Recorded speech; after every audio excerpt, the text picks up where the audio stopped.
On July 30, 2010, three men were drinking together in a backyard in Richland County, South Carolina. Their names were Leslie Todd Parvin, Edgar Lopez, and Pablo Gutierrez Guzman. At some point in the afternoon, an argument erupted between them, and Leslie pulled out a handgun from his waistband, taking the lives of the other two men. The exact cause of the argument remains unclear, but immediately after the shooting, Parvin fled to Louisiana in his green Kia minivan. Once there, he shaved his head and destroyed both the gun used in the killings and the minivan. For a few days, Parvin managed to evade capture, but the authorities soon began investigating all green Kia minivans registered in Louisiana. According to investigation documents, after the double murder, a witness had given a partial description of Parvin's minivan's license plate to the police. A few days later, on a hunch, the police checked the suspect's address on Google Maps Street View and, to their surprise, spotted a green minivan parked in front of his house, with license plates matching the witness's description. With this evidence stacking up, it was clear Parvin's days on the run were numbered. On August 19, a relative returned him to his home in the Windsor Lake area, where he was quickly arrested on 2 counts of murder. Later, he was sentenced to 35 years in prison. During the investigation, it was revealed that Parvin had served 20 years in the Army with 5 overseas deployments and had been diagnosed with PTSD in 2007. According to his father, the stress from his military service, particularly from tours in Iraq and Afghanistan, may have influenced his actions that day. One might think that after 2 decades of service, Parvin would have received proper mental health care to help him lead a peaceful life. Instead, 2 innocent men are dead, and Parvin will spend most of his life behind bars. At 75, he will be released in 35 years, entering a world he may no longer recognize. In July 2018, Channel 4 released a disturbing video showing a group of armed men in uniforms leading several women and children down a dirt road to a deserted area, where they then executed the victims. The men accused them of being members of the infamous terrorist group Boko Haram. This video quickly captured global attention, with many claiming it had been filmed in Cameroon. However, the Cameroonian government denied these allegations, insisting that the video was not shot in their country and that their army wasn't responsible for the killings. Unconvinced by the government's denial, the BBC launched an investigation to identify the perpetrators. After receiving an anonymous tip, they used Google Maps to examine the region's layout and determined that the mountains seen in the background of the video were near a village called Cwa Mafa, close to the Nigerian border.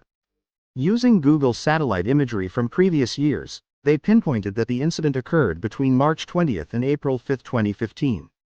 Further investigation revealed that the Cameroonian government had not been truthful in its statements.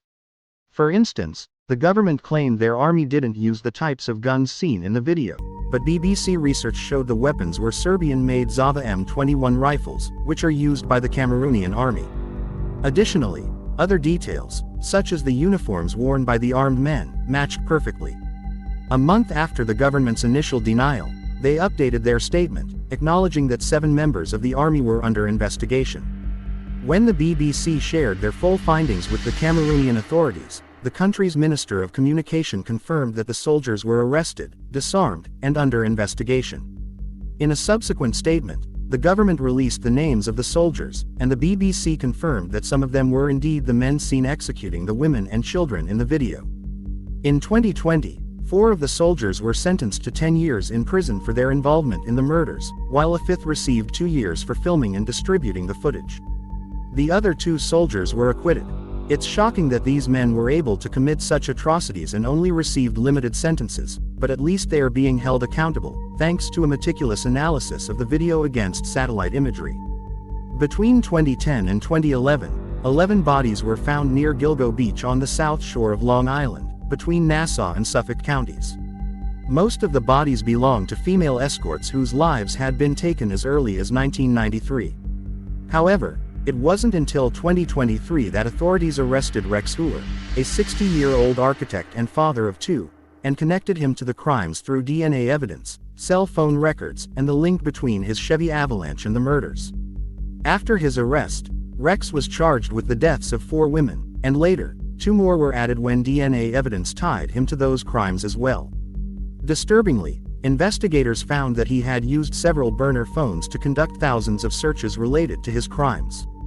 They also discovered a large Word document on his hard drive, detailing his plans for the murders, with explicit checklists for the steps he needed to follow before, during, and after each killing. Shockingly, it appears Rex had started committing these crimes as early as 1993. If convicted, he faces multiple consecutive life sentences in prison. As of 2024, the case remains ongoing. However, in 2023, a chilling detail surfaced when online users found a Google Street View image of Rex talking to an unidentified woman near his office on East 36th Street, more than a year before his arrest. While it's unclear if this woman was a potential victim, it adds another unsettling layer to the case. In September 2008, a 14-year-old Dutch boy was riding his bike in the town of Groen, about 110 miles northeast of Amsterdam, when two young men approached him, dragged him off his bike, and stole €1,165 and his phone. For months, the police were unable to identify the suspects as there were no witnesses, and they only had the boy's description to go on. In March of the following year, the victim began browsing Google Maps Street View, looking at the location where he had been mugged 6 months earlier. To his surprise, the Street View car had captured the two men walking up behind him just before the crime took place. Though the faces of the boy and the muggers were blurred, the boy immediately contacted the police with the new development. Armed with the Street View images, the authorities asked Google to provide unblurred versions of the images, which helped identify the suspects. Interestingly, one of the muggers had been recognized from a previous crime, and the other turned out to be his twin brother. After confirming their identities, the Dutch police tracked down and arrested the twins, though it's unclear if they were officially charged or sentenced. The boy's phone and money's fate remain unknown. 30-year-old Kim Wall was an award-winning Swedish journalist who traveled the world covering social justice stories. Her work had appeared in prestigious journals such as the New York Times, the South China Morning Post, and the Atlantic. In 2017, while in Copenhagen with her boyfriend, she met Peter Madsen, a brilliant Danish inventor who had built his own submarine and rockets and had plans to launch himself into space. On August 10th of that year, Peter took Kim on a trip in his homemade submarine, the NC-3 Nautilus, for a brief interview. Tragically, Kim Wall was never seen again after the trip. When she failed to return later that day, her partner reported her missing, and an official investigation began. On August 21st, a passing cyclist found parts of her body washed up on a beach near where she had disappeared. About a month and a half later, the rest of her remains were discovered in weighted-down bags by police divers. Peter Madsen was questioned but initially denied involvement. He claimed Kim had accidentally been struck on the head by the submarine's hatch, and later changed his story, saying she died from inhaling toxic fumes, though no trace of toxic fumes was found in her system. Authorities also discovered 15 stab wounds on her body. After being held in custody, Madsen confessed that he had murdered Kim and disposed of her remains in the Baltic Sea. In April 2018, Peter Madsen was convicted of 3 charges and sentenced to life in prison, where he has been since. In 2021, he received an additional 21 months for orchestrating an elaborate bomb threat as part of an escape attempt, but was quickly recaptured. It's eerie to note that Madsen had been captured on Google Maps Street View climbing into his submarine before the murder, adding a haunting detail to the case. Madsen later admitted his goal was not to take Kim's life, but to sink the Nautilus, even if it meant both he and the innocent journalist would perish. Today, Peter Madsen remains behind bars, ensuring he will never return to society again.